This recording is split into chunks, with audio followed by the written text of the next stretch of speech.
Hi, everybody. I know many of you realize that I was able to be a Dodger announcer on radio and television for 28 years. Those were great years of my life. And in 14 of those seasons, I was the pregame and postgame host of Dodger Talk, which was a show where fans would call in and just have a conversation with me, ask questions, whatever they wanted to do. During that time, I conducted hundreds of interviews for that show, and I kept most of them. A little over 2 years ago, I decided to really get rid of those tapes because I just didn't have room for it in our home. However, a couple of days later, I got a phone call from a fellow in Oregon named Mike Kunert. Mike said, I used to live in Southern California. I was a big Dodger fan. I know about your history. Would you do an interview with me for my radio website? I said, sure. When do you want to do it? Right now. Okay. So we did. At the end of that conversation, I just happened to mention to Mike that I was about to throw out my tapes because I didn't have room for them. Well, he loudly said to me, don't you dare do that. Go out to the garbage can. If you've thrown them in there, take them out and send them to me, and I will start a website for you. And that's exactly what happened. And Mike has done a magnificent job these last 2 years. And we have been honored by all of the responses from you out there among our membership.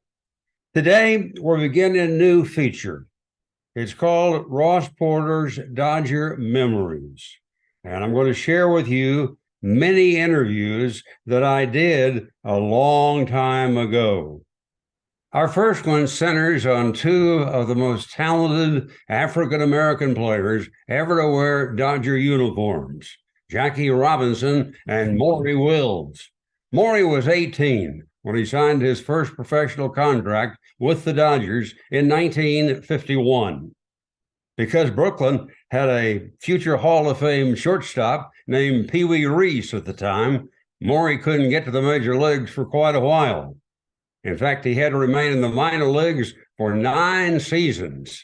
During that time, he played 1,100 games.